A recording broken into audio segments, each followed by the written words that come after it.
there. This is Welsh ASMR 82. Hey, how are you doing? So, in this video, which is an ASMR video, meant to help to relax you and maybe make you fall asleep, we're going to be looking at flags of the world and capital cities. And as an extension, I thought I might point out where they are on the world map as well. And I'm going to read out facts about certain countries. So we'll do a couple today.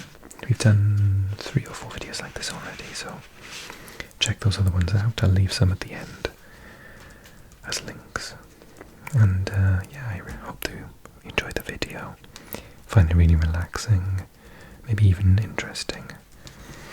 Do drop a like if you are enjoying it. Okay, should we get started? We're going to do South Korea first, a country I have a little bit of an obsession with. I think some of you guys do as well.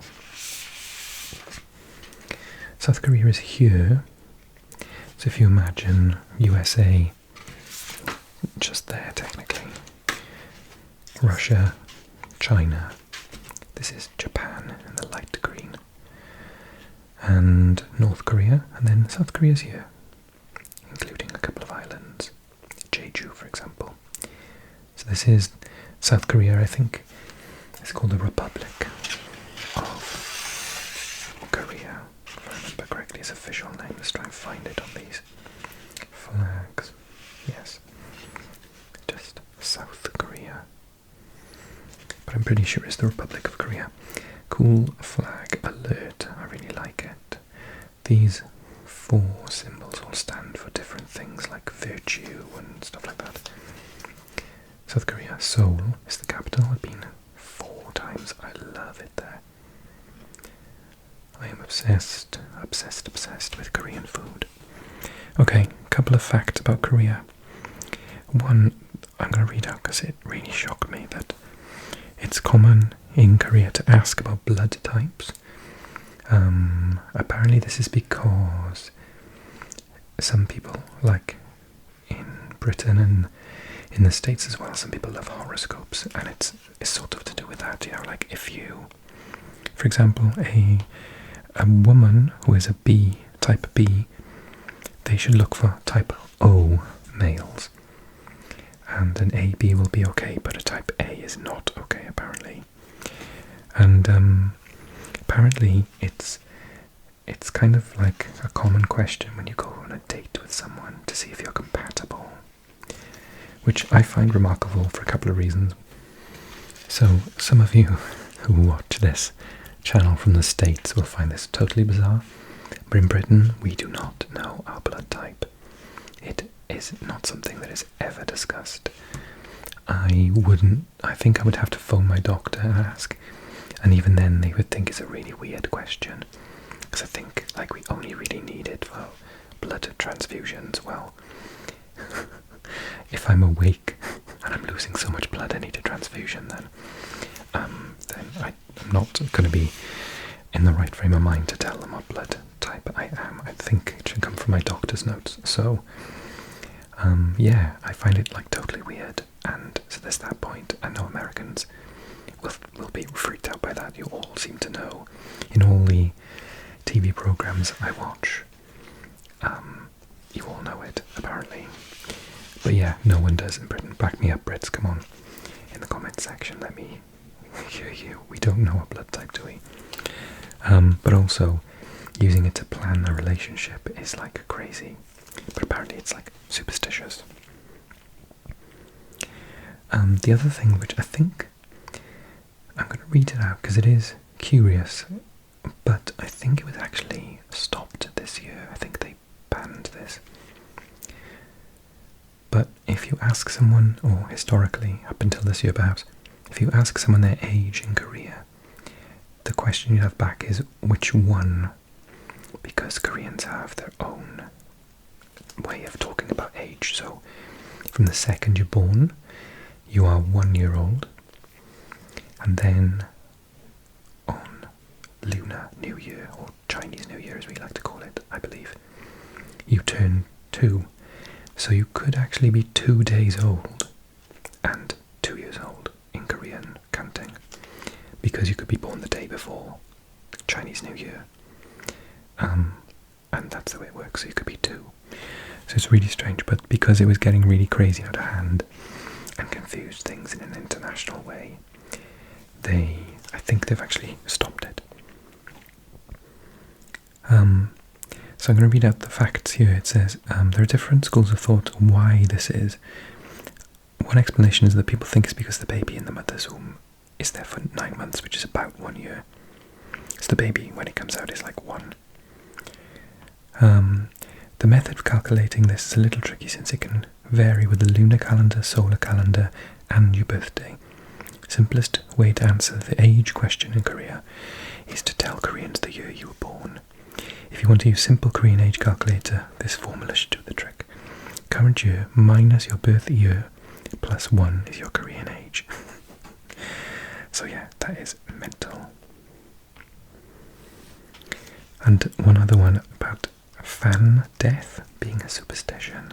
So like fans, as in like the twirly things that blow air out at you. An urban legend in South Korea started years ago that electric fans left on while you are sleeping in a room with the windows and door closed can cause death. It is believed that the fan can lower body temperature and cause hypothermia. Koreans also believe that the fast-moving air caused by the fan makes it difficult to breathe, causing people to choke. Because of these beliefs, automatic shut-off timers on fans in South Korea are seen as life-saving features. Yeah, how crazy. And the last one is that the Koreans, and I can back this up through experience, Koreans are the biggest and the largest drinkers in Asia of alcohol. Yeah, absolutely. It is really heavy drinking time when you go to Korea. So that's Korea.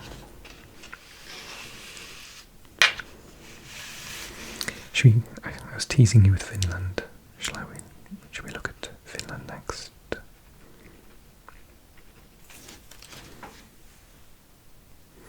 So Finland is here in blue. You will notice it has a couple of very important borders, one of which is with Sweden. That's important for historical reasons because there's a large percentage on the coastline here of people who speak fluent first language Swedish, particularly here in the Åland Islands. And I think at one point Sweden would have been in control of Finland. Second one is with Norway, which is here in the orange. We'll hear some facts that compare it with Norway in a second. And lastly, in the green, this little country, I'm not sure if you've heard of it, it's called Russia. So yeah, it shares a land border with Russia. And lost land in a war to them. So a lot of this area here used to be Finland, and a lot of people here speak Finnish. Karelia, I believe it's called.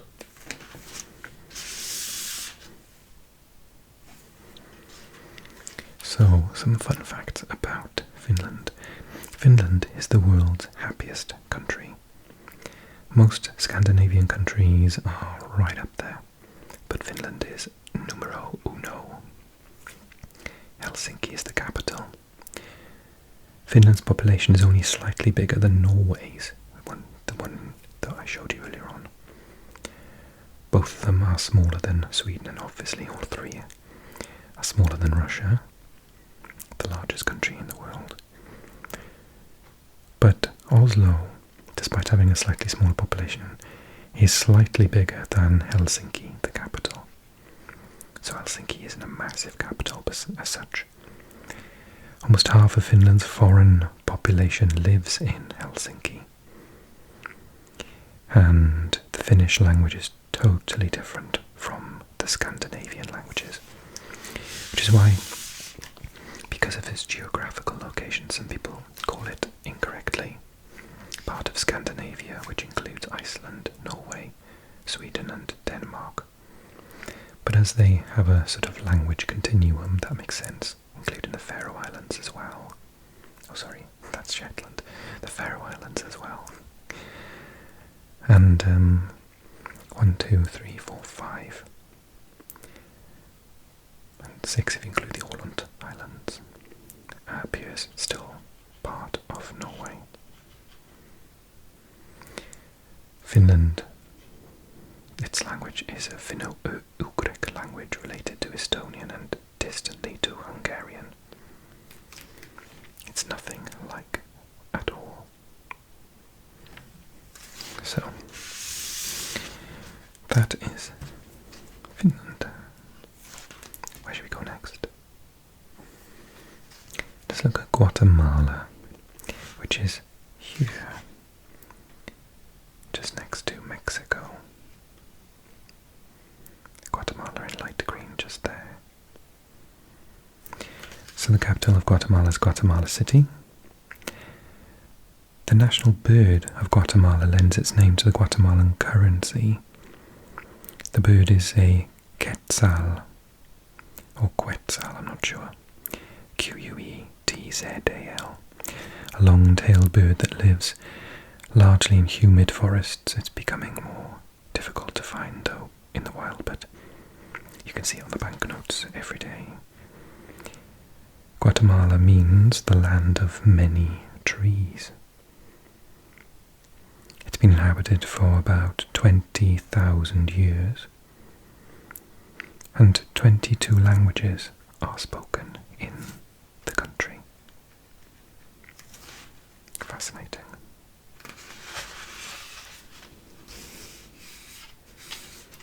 Where should we look at next then?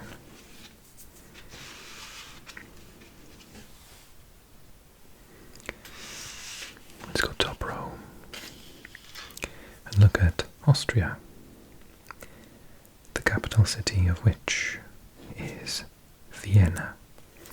I've never been. I really want to go. It is supposedly stunning.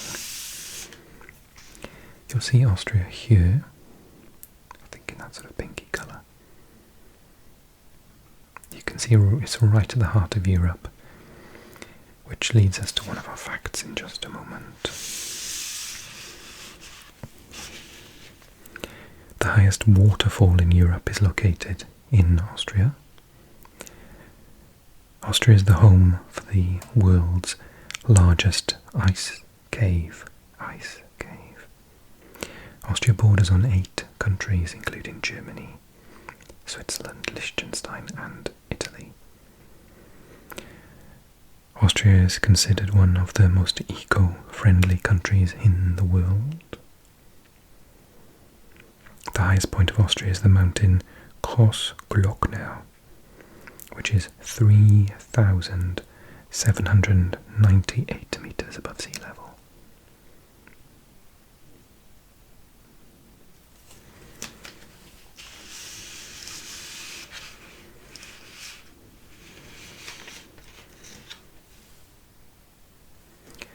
Okay, don't want to focus too much on Europe, so let's look at Malawi next.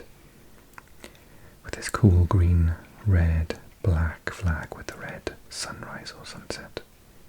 It says the capital is Lilongwe. Let's find it on the map, shall we? Malawi is, I'm thinking it's around this area. Malawi there. Now, one of our facts is really important. So remember where it is. A fifth of the country is water. But this is going to blow your mind. It's a landlocked country. So, it doesn't come from the coastline, obviously. Mozambique borders the country on the east and southern side, Zambia to the west and Tanzania to the east and north. But Lake Malawi is so large that water has become prominent in this country. In fact, 9,424 square miles of the lake resides within Malawi's borders. The country has a British colonial history, as has much of Africa. In the 1850s, Victorian explorer and missionary David Livingstone began to explore the country. In 1889, a British protectorate was established, and in 1907, the country was given the name Nyasaland. It wasn't until 1964, that Malawi became an independent country, becoming a republic.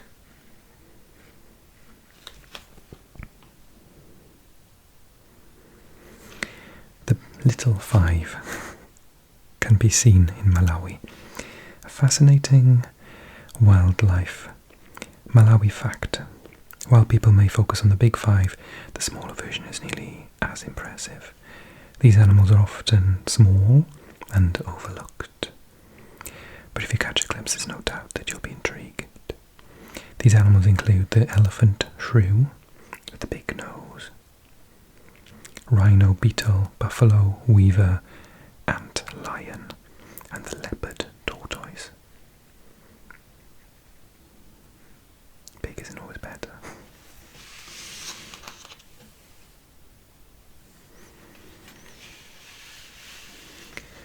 Next up is Lebanon.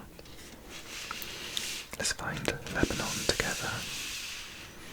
Lebanon is in the Middle East, so it's here. So just above Israel, next to Syria, and not far south of Turkey, near Iraq, Saudi Arabia and Egypt. The capital is Beirut. There is an ancient temple in Lebanon. The Baalbek temple is one of the top Roman temples that is still preserved, and it's located in the Bekaa Valley. Love this tree in the middle of the flag. It is speculated the Roman Emperor commissioned this temple to be created back in the 2nd century AD. However, there's no actual record of this temple until the 4th century, and it is now a UNESCO World Heritage Site. Lebanon has got a long history with France, which dates back to the 13th century. According to some historians and scholars, the relationship between the two countries dates back that long because it is believed that Louis the Ninth protected the Maronites, which led to this good relationship. Now you'll find that there are more than 20,000 French people that still live in Lebanon. It is home to Byblos, the oldest city worldwide. The oldest city in the world that is still inhabited is Byblos, and it is located 20 miles from Beirut. Excavations are common in this area, and recent ones found that the city might have been occupied since the early Neolithic period. It was one of the top cities that used to export cedar wood and much more to Egypt. I think this is a cedar tree on the front of the flag here.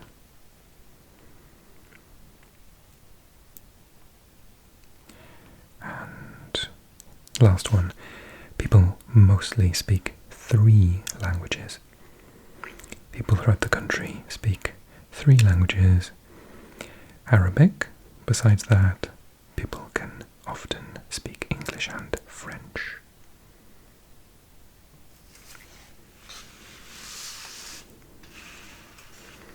Should we do one more?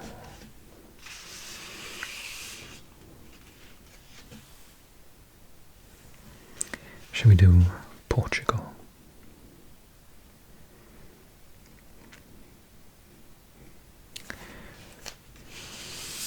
So going back to Europe here, we've got Britain, France, Spain, and there is Portugal. Looking into the Atlantic Ocean.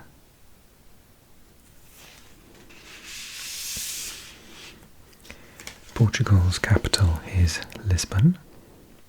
Spent a little bit of time there when I was doing my degree in Spanish and Portuguese. Beautiful city. Some facts. Portugal is one of the oldest nations in Europe. The oldest operating bookstore in the world is located in Lisbon. Portugal is one of the most peaceful countries in the world.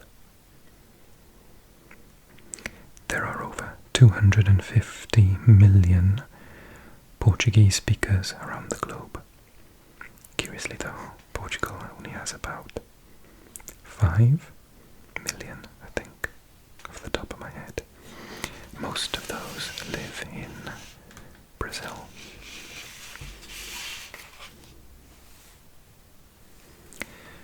Portugal is home to the world's largest cork forest. An iconic Portuguese symbol is cork after bacalhau, this type of fish, and Barcelos, the Barcelos rooster, which is very famous in Europe potentially due to a food chain, Nando's. Portugal is the biggest cork producer in the world and produces more than 50% of the world's cork supply. It is also home to the world's largest cork forests, making up 34% of the world's area of cork forests. The Amorim family of Portuguese billionaire Americo Amorim made their multi-billion-dollar fortune with the cork industry.